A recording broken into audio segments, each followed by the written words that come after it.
Europe is in the midst of its greatest financial crisis since the Second World War, and nowhere is that more apparent than here in Greece. Lack of cash flow. When Achilles Morjoukos joined the family business, the popular clothing chain Raksevsky, he had big plans for the brand. Now he's just trying to stay afloat. 3 years ago, before the crisis really hit, would this have been more crowded, this warehouse? Would there have been more clothes here? It was a lot more hectic, yes. So there were a lot more clothes coming in, and there were a lot more clothes coming out. But when the crisis hit, credit lines disappeared and customers, hit hard by austerity measures, cut back on their spending. Plans for international expansion were shelved. Nobody wanted to touch anything to do with Greece. It's actually pretty remarkable to see how they suddenly backed off when the crisis started, and even though everything was just moving smoothly and forward, and they suddenly said, okay, we have to think about it. Things are not looking well for Greece. Are you going to be there next year, next week, probably tomorrow even? The outlook for Greece is not good. The country has been in recession for 5 straight years. 22% of Greeks are out of work. Thousands are sleeping on the streets. This is what people think of when they think of Greece, which is why tourism is this country's leading industry.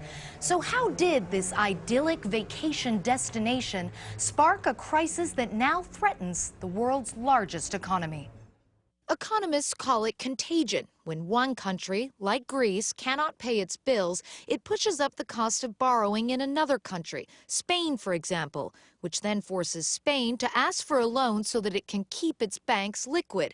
And that money has to come from richer northern European countries like Germany, putting a strain on those economies as well, and eventually threatening the economic health of all of Europe. By definition, each one of these events is everybody's problem. John Kornblum is the former American ambassador to Germany. There may have been a time a year or so ago when they thought it was Spain's problem or Ireland's problem, but since then everybody has understood that this is everybody's problem. But finding a solution won't be easy. 17 European countries use a single currency, the euro, which is not backed by a government or central bank. And each of those countries runs its economy independently. It's increasingly clear that the system is not working. Many believe that for the euro to succeed, countries would have to give up some of their autonomy, just as U.S. states do to the federal government. Is this crisis deep enough and frightening enough to convince populations and governments to really give up sovereignty and to become federal? Or is it just going to be another episode and then they'll go back to being national in their own way? I personally am skeptical that this is going to be deep enough to do it, but you know, it's a nice hope. For now, that's all it is, a hope. Europe has yet to announce any decisive plans for how it will move forward. And the longer it waits to do so, the tougher it gets for businesses like Raksevsky to stay afloat. Up to this point, Morjoukos has managed to keep most of his people. Every one of the 280-strong staff agreed to a 12% pay decrease. But 9 of the chain's 69 stores have closed down.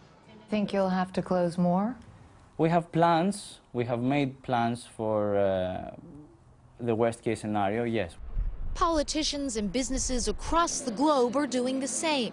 But with a question mark hanging over the future of the eurozone, nobody knows how bad a worst-case scenario could get.